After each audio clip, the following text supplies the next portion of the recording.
السلام عليكم walaalayaal waxaan rajeynayaa inaad caafimaad qabtaan insha Allah maanta waxaan jeclaystay inaan idin la wadaago qiso yar oo cajiib ah runtiina aniga aad ii soo jiidatay ku cibro qaadashana mudan ee soo dhawaada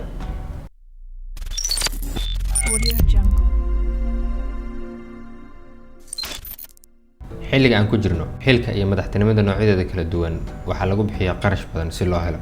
maxay kula tahay sababta jawaabtu way caddahay waana raadinta magac iyo hanti waa aniga fikirkayga daciifka ah haddii aan nahay muslimiin dabcan mas'uuliyadda iyo culayska ay leedahay diinteena si wanaagsan ayay uga hadashay waana tan uu Allah subxaanahu wa ta'aala quraankiisa ku leeyahay waqifuuhum innahum mas'uuluun madaxweynaha iyo madaxda sare ee ummadda marka ay Ilaahay ka cabsadaan mas'uuliyadda adag oo ay ummadda u hayaan sida uu Allah subxaanahu wa ta'aala u faray ay u gudanayaan aakhirana ay hortaalo waxay iska ilaalinayaan xaq kasta oo bani aadamku u leeyahay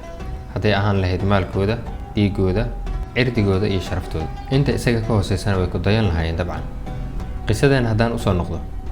Sayyidina Umar bin Khattab Allah ka raali noqday xilligii uu ahaa madaxweynihii islaamka ayaa maalin maalmaha ka mid ah xilli duhur ah qorraxduna ay aad u kulushahay oo reer Madiina ay guryahooda ku jiraan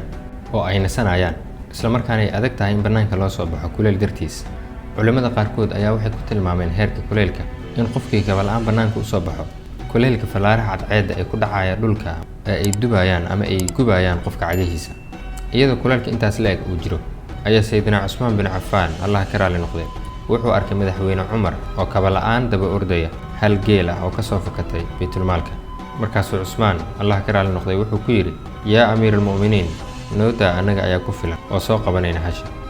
bal sawiro madaxweynihii muslimiinta ma ahan madaxweyne dal waa mid muslimiinta oo dhan madax u ah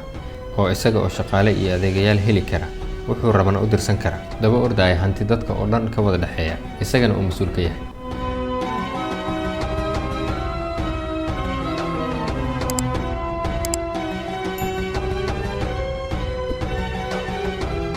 Sayyid Umar Allah ka raali noqday ayaa ku yiri Uthman oo idaa hashan hadii ay lunto aakhiro aniga ayaa la weydiinaya ee adiga laguma weydiinaya